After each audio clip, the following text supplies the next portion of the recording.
बेटी की दहाड़। नंदिनी अपने कॉलेज से अपने घर आती है, जहां वो देखती है कि उसके घर में कुछ मेहमान आए हुए हैं और वो सब साथ में बैठकर हंसी ठिठोली कर रहे हैं। नंदिनी घर में कदम रखती ही है कि तभी नंदिनी की माँ रेखा की नज़र उस पर पड़ती है।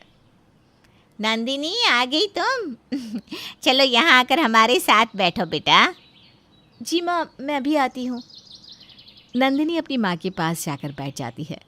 नंदिनी को इतना शांत देखकर नंदिनी का पिता रघुवेंद्र अपने दोस्त मोहन से कहता है, यार मोहन, ये मेरी इकलौती बेटी नंदिनी है, मेरे कलेजे का टुकड़ा। मैंने आज तक कभी इसको किसी भी चीज़ की कमी नहीं होने दी। अरे तेरे कलेजे का टुकड़ा मेरे भी तो कलेजे का टुकड़ा ही हुआ ना। क्या मतलब? मैं कुछ समझा नहीं। रघुवेंद्र, जिस तरह तेरी इकलौती बेटी है, ठीक उसी तरह मेरा भी एक बेटा है जिसको मैं अपनी जान से भी ज़्यादा प्यार करता हूँ। मेरा बेटा भी शादी लायक हो गया है और तेरी बेटी भी। तो क्यों ना हमारी इस बचपन की दोस्ती को रिश्तेदारी में बदल लिया जाए। इससे हमारी बचपन की दोस्ती भी रिश्तेदारी में बदल जाएगी और हमारे बिजनेस को एक दूसरे का सपोर्ट भी मिल जाएगा। अरे नेकी और पूछ-पूछ, तूने तो मेरे मुंह की बात छीन ली दोस्त। लो भाई, तो ये दोस्ती अब बदल गई रिश्तेदारी में। अरे रेखा बहन, अब मुंह मीठा करवाओ, ये समोसे और चाय तो पीते रहेंगे हम। नंदिनी से बिना उसकी इजाज़त लिए उसके माँ बाप मोहन और रजनी के बेटे आदित्य से उसकी शादी फिक्स कर देते हैं।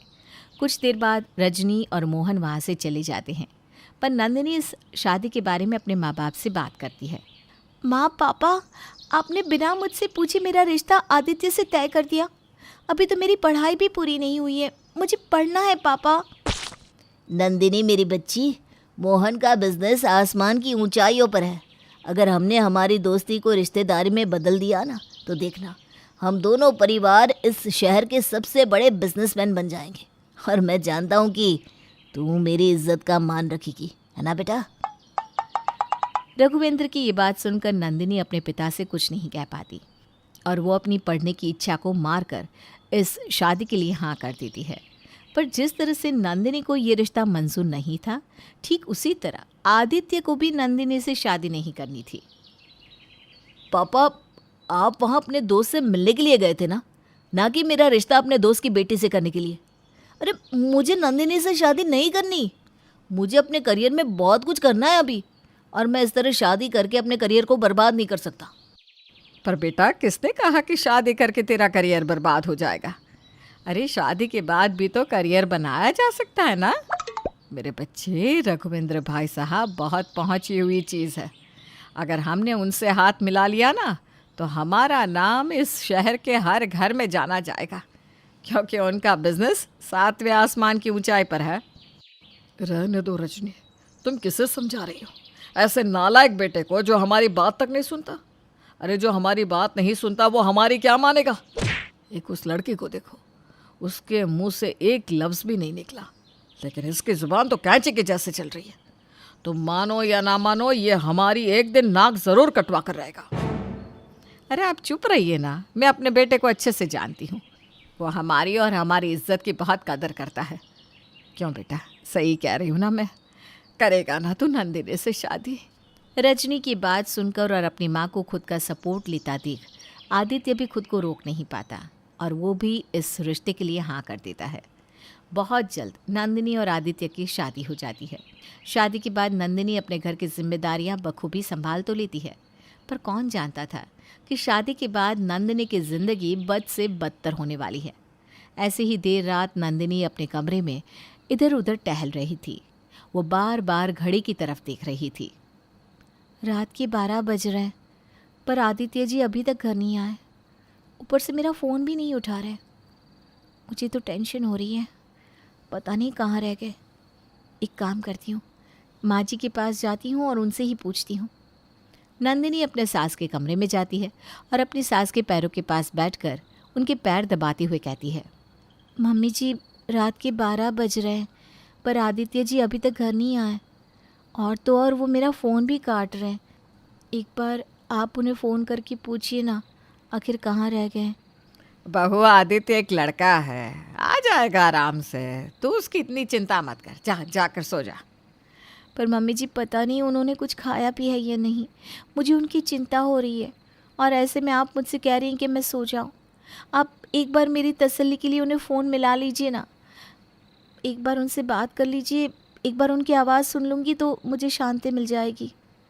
नंदिनी, माना कि मैंने अपने बेटे की शादी तुझसे करवाई है, लेकिन इसका मतलब ये नहीं कि तू उसकी आज़ादी छीन ले। टाइम टाइम कह रही है। अरे 12 ही तो बज रहे हैं। जब एक बार बोल दिया कि आ जाएगा तो आ जाएगा, सुनाई नहीं देता क्या तुझे? अपनी सास का ऐसा बर्ताव देखकर नंदिनी की आंखों में आंसू आ जाते हैं। वो अपनी सास को पलट के जवाब तक नहीं दे पाती और वहाँ से उठकर जाने लगती है। लेकिन तभी रजनी एक बार फिर गुस्से में उसका हाथ पकड़कर उसे बिस्तर पर बिठा देती है। सच में कभी कभी तो लगता है कि आदित्य की शादी मैंने तुझसे करवा कर गलती कर दी। पर मम्मी जी, मैंने ऐसा क्या कर दिया जो आप मुझ पर इस तरह से भड़क रही हैं? तो यहाँ पर किस लिए आई थी? अपने पति को फ़ोन करवाने? मेरे पैर दबाने? हैं? जब पैर दबाने के लिए आई है तो सही से पैर दबा कर जा। अपनी सास का गुस्सा देखकर नंदिनी रजनी के पैर दबाने लगती है और कुछ घंटों बाद वो वहाँ से अपने कमरे में चली जाती है। मैंने मम्मी जी से ये कहकर गलती कर दी क्या कि वो आदित्य जी को कॉल लगाए। नंदिनी रोते हुए खुद से बात कर रही थी, तभी उसके घर की बेल बजती है। बेल की आवाज़ सुनते ही उसके चेहरे पर एक स्माइल आ जाती है। अपने आंसुओं को पोंछकर भागती हुई दरवाजे पर जाती है और दरवाज़ा खोलती है। पर दरवाजे पर आदित्य नहीं बल्कि मोहन था। अपने ससुर को देखकर एक बार फिर नंदिनी का चेहरा मुरझा जाता है। अरे क्या हो गया बहू? मुझे देखकर तेरे चेहरे का रंग क्यों उड़ गया? नहीं पिताजी, कुछ भी नहीं। वो मुझे लगा आदित्य जी आए होंगे।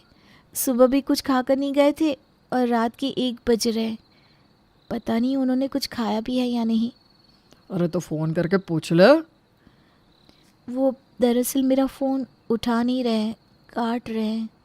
अच्छा रुक, मैं फ़ोन करता हूँ। मोहन जब आदित्य को फ़ोन लगाता है तो उसे पता चलता है कि आदित्य कहीं बाहर गया हुआ है और आज वो घर आएगा ही नहीं। बहू माफ़ करना, मेरे दिमाग से निकल गया।